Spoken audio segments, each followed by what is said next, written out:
ఏంటి మమ్మీ ఏమో చేస్తున్నావు? ఏంటో నువ్వే చెప్పాలి. ఏమో మమ్మీ, పులావ్ ఏమన్నా చేస్తున్నావా? లేదు, నీకు ఇష్టమైనది. నాకు ఇష్టమైనది ఏంటిది mummy? Chicken biryani. Wow, chicken biryani. అయితే మన యూట్యూబ్ ఫ్యామిలీకి కూడా చెప్పేద్దాం దాని గురించి. ఓకే. బిర్యానీ చేసే గిన్నెలో మమ్మీ ఆయిల్ వేసి ఆనియన్స్ వేశారు సన్నగా కట్ చేసి. అవన్నీ మంచిగా బ్రౌన్ కలర్ వచ్చే వరకు ఫ్రై చేసింది. తర్వాత తీసి సపరేట్ చేశారన్నమాట. ఇప్పుడు వచ్చేసి అదే ఆయిల్లో ఏమంటారు, బిర్యానీ ఆకులు, లవంగాలు, ఇలాచి, దాల్చిన చెక్క, షాజీరా ఇంకా ఇవన్నీ వేసి మమ్మీ బాగా ఫ్రై చేశారు. సో ఇవన్నీ వచ్చేసి మనకి హోల్ గరం మసాలా అంటారు కదా, అవన్నీ అన్నమాట. ఇవి వేస్తే మన బిర్యానీకి చాలా టేస్ట్ వస్తుందంట మమ్మీ చెప్పారు. అవన్నీ వేసిన తర్వాత దాంట్లో కరివేపాకు వేశారు కొంచెము. ఏంటంటే దీంట్లో ఒక క్లిప్ మిస్ అయింది, అది వచ్చేసి చికెన్ మ్యారినేట్ చేయటము. సో మమ్మీ నాకు ముందే చెప్పలేదు కాబట్టి బిర్యానీ చేస్తున్నానని ఆ క్లిప్ మిస్ అయింది. సో చికెన్ మ్యారినేట్ చేయడానికి కావాల్సింది ఏంటంటే పెరుగు, ఉప్పు, కారం, ధనియాల పొడి, గరం మసాలా, ఇంకా అల్లం వెల్లుల్లి పేస్ట్, ఇంకొక ఫుల్ సైజ్ నిమ్మకాయ దాంట్లో పిండి బాగా అన్నీ కలిపేయాలి. అన్నీ కలిపిన తర్వాత 2 to 3 hours ఫ్రిడ్జ్లో పెట్టాలి. దాని తర్వాత వచ్చేసి ఇప్పుడు మనం ప్రాసెస్ చూసేద్దాము.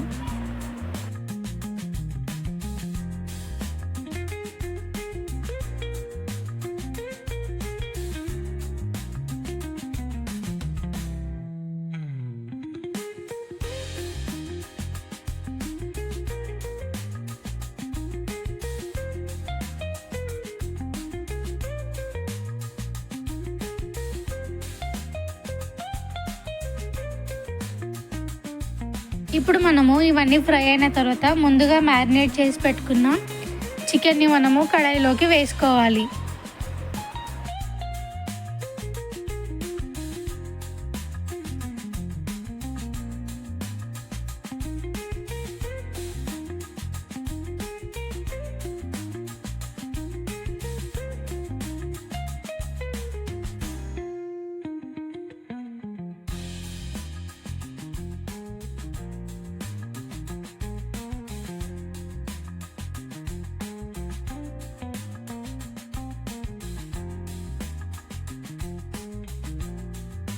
కడాయిలోకి వేసిన తర్వాత దాంట్లో 3 నుంచి 4 పచ్చిమిర్చి కట్ చేసి వేయాలి.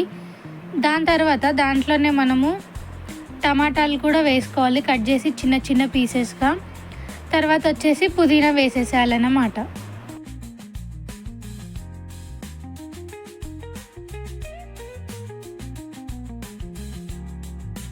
వేసిన తర్వాత అన్నీ ఒకసారి బాగా కలిపేసి దాని మీద మూత పెట్టి ఒక 10 minutes మగ్గనిస్తే మనకి చికెన్ అనేది మంచిగా బాయిల్ అవుతూ ఉంటుంది.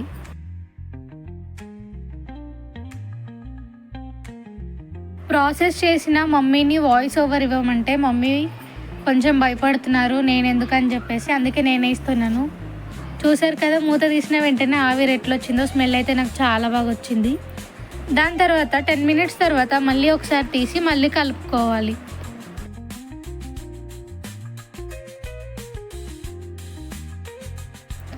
మళ్ళీ మంచిగా కలిపిన తర్వాత మూత పెట్టి ఇంకొక 15 minutes బాయిల్ అవ్వనివ్వాలి.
అవి మంచిగా బాయిల్ అయిన తర్వాత మూత తీసి మనం నానబెట్టుకున్న బాస్మతి బియ్యంని అందులో వేసేయాలి. దాంట్లో నానబెట్టిన నీళ్లు పోసి తర్వాత కొంచెం ఉడకనికి ఎసురు నీళ్లు పోసేయాలి.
నీళ్ళు పోసిన తర్వాత ఒకసారి అట్లా తిప్పేసి దాన్ని మంచిగా కలిపి పెట్టి మళ్ళీ మూత పెట్టి అన్నం ఉడికే వరకు ఉంచేసేయాలి. కలిపిన తర్వాత మనం ఇప్పుడు దాంట్లో కొంచెం కొత్తిమీర వేసేద్దాము.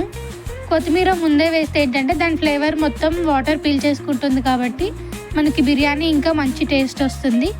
ఇంకా మూత పెట్టేసి మనం బాయిల్ అవ్వనిద్దాం. మూత తీసి చూస్తే బిర్యానీ చూసారు కదా ఎంత బాగా ఉడుకుతుందో. అప్పుడే స్మెల్ రావటం స్టార్ట్ అయిపోయిందనమాట. గుమగుమలాడేస్తుంది స్మెల్ మాత్రం. వండేటప్పుడే నాకు చాలా ఆకలేసేసింది. సో నాకు ఈ స్మెల్ చాలా బాగా నచ్చింది. మా మమ్మీ అయితే బిర్యానీలో స్పెషలిస్ట్ అనమాట. చాలా బాగా చేస్తారు బిర్యానీ.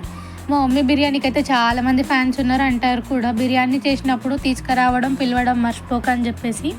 సో ఇప్పుడు వాళ్ళందరూ నేను పిలిచిన వచ్చే దగ్గర లేరు కాబట్టి వాళ్ళందరూ యూట్యూబ్లో వీడియో చూసి కడుపు నింపేసుకోండి ఫ్రెండ్స్. అయితే ఇప్పుడు మమ్మీ దాంట్లో ఒక 2 to 3 స్పూన్స్ వరకు నెయ్యి వేసారనమాట. ఇంట్లో స్వచ్ఛంగా తయారు చేసిన నెయ్యి కరగపెట్టి వేసేసారు మమ్మీ దాంట్లో.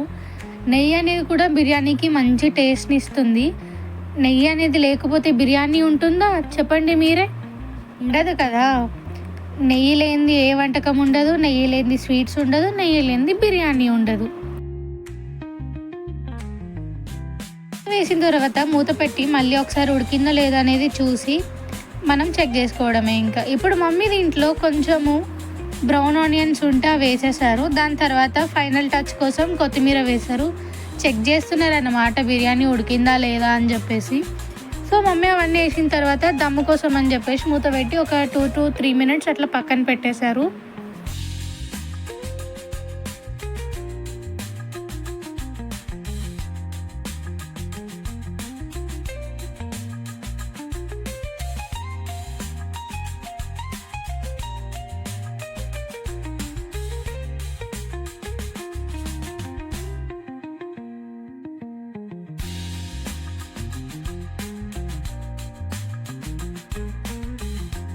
ఇంట్లో ఏ వంట చేసినా ఫస్ట్ అది మన ప్లేట్లోకి రావాల్సిందే.